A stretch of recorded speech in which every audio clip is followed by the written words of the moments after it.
காயத்ரி கோயில்ல நடந்தத பாத்தீங்கன்னா, அவங்க அம்மா கிட்ட சொல்லிக்கிட்டு இருக்கிறாங்க. இங்க இப்ப என்ன நடக்குது அப்படின்னு பாத்தீங்கன்னா, இந்த விஷயத்த மட்டும் நம்ம ஆறுமுகத்துக்கிட்ட சொல்ல வேணாம். அப்படி சொன்னா அவன் கோவப்பட்டு நேரா போயிட்டு அந்த 2 பேத்தையும் வெட்டி புடுவான் அப்படிங்கிற மாதிரியும் சொல்லிக்கிட்டு இருக்கிறாங்க. அதான் ஏற்கனவே ஆறுமுகத்துக்கு தெரியுமே.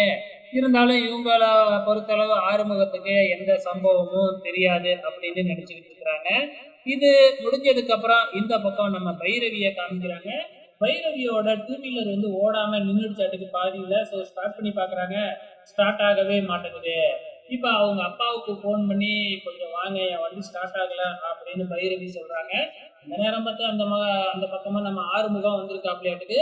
பைரவி நிக்கிறத பார்த்துட்டு, "என்னாச்சு?" அப்படின்னு கேட்கும்பொழுது, "வண்டி ஸ்டார்ட் ஆகல" அப்படின்னு பைரவி சொல்றாங்க.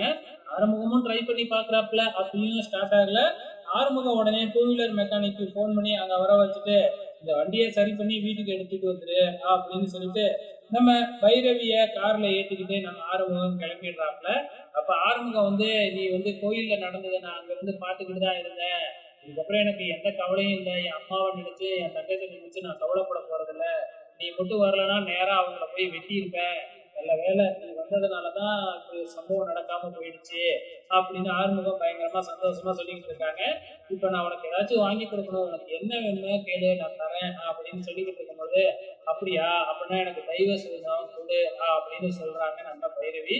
இதை கேட்ட உடனே அப்படியே ஸ்டன்ல நின்னுறாப்புல நம்ம ஆறுமுகம். அதுக்கப்புறம் வீடு வந்துருச்சு, இறக்கி விடுறாங்க. என்ன எதை கேட்டாலும் கொடுப்பாங்க, டைவர்ஸ் கேட்டா கொடுக்கல அப்படின்னு ஒண்ணு, நீங்க உயிரை வேணாலும் கேளு கொடுப்பேன், ஆனா டைவர்ஸ் மட்டும் கொடுக்க முடியாது அப்படின்னு ஆறுமுகம் சொல்றாப்புல. நான் ஏன் உங்ககிட்ட எல்லாம் டைவர்ஸ் கேட்டு கெஞ்சிக்கிட்டு இருக்கேன், எனக்கு நான் எப்ப போகணும்னு தோணுதோ அப்பெல்லாம் நான் உனக்கு விட்டுட்டு போயிடுவேன் அப்படின்னு சொல்லிட்டு கிளம்பிடுறாங்க. ஆறுமுகத்துக்கு ஒரே வருத்தமா போயிடுது. இந்த பக்கம் என்னடான்னா இந்த சினேகா பயங்கரமா திருந்திட்ட மாதிரி எல்லாம் உதவி பண்ணிக்கிட்டே இருக்கு. அவங்களுக்கு கடனை பிக்கிறது, அதுக்கப்புறம் இன்னைக்கு பாத்தீங்கன்னா டூ வீலர்லாம் வாங்கி கொடுத்துக்கிட்டு இருக்கு. என்ன கணக்கு, இந்த சிவா மனசுல இடம் பிடிக்கணும் அப்படிங்கிறதுக்காக இந்த சினேகா இதெல்லாம் பண்ணிக்கிட்டு இருக்கு அப்படிங்கிறது மக்கள் தெளிவா தெரியுது. இந்த பக்கம் சிந்து பாத்தீங்கன்னா நம்ம சிவாவோட ட்ரெஸ் அயன் பண்ணிக்கிட்டு இருக்கும் பொழுது இந்த இசைக்கு பாத்துறாப்ல.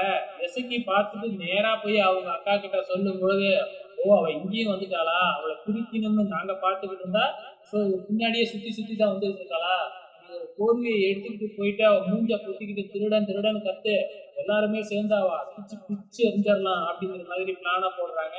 அதே மாதிரி இசைக்கு போர்வை எடுத்துக்கிட்டு கிளம்பிடுறாப்ல.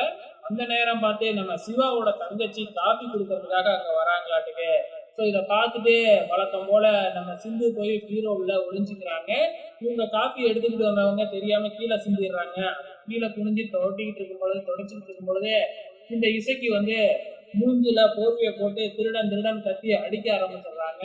இப்ப இசைக்கியோட அக்காவும் பாத்தீங்கன்னா போட்டு தான் பொண்ணத்தான் அடிக்கிறோம் அப்படின்னு தெரியாம அடி பிடிச்சு மேய்ஞ்சிடுறாங்க.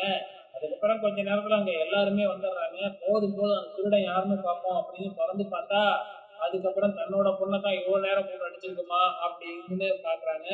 எல்லாருமே இசைக்கிய கொடுத்துருக்காங்க. ஏன்னா உனக்கு என்ன கண்ணு நொல்லையா அப்படின்னு சொல்லி, யார் என்னன்னு கூட பார்க்காம எப்படா நீ திருடுன்னு சொல்லலாம் அப்படிங்கிற மாதிரி பிளான அப்படியே சொதப்பிடுது.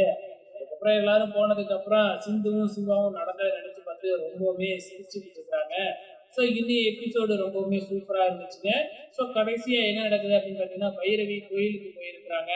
நீ அழைச்சிட்டு வந்துருமாப்ல அப்படின்னு பைரவியோட அப்பா போன் பண்ணி ஆறுமுகத்துக்கிட்ட சொல்ல, இந்த ஆறுமுகமும் கோயிலுக்கு போனா இங்க என்னடனா பைரவியோட அந்த எஸ்ஐ உட்காந்து பேசிக்கிட்டு இருக்கிறாப்ல. பார்த்த உடனே நம்ம ஆறுமுகத்துக்கு பயங்கர டென்ஷன் ஆயிடுது. இதோட இன்னும் எபிசோடு முடிஞ்சிருச்சு. வெயிட் பண்ணி பார்க்கலாம் நாளைக்கு.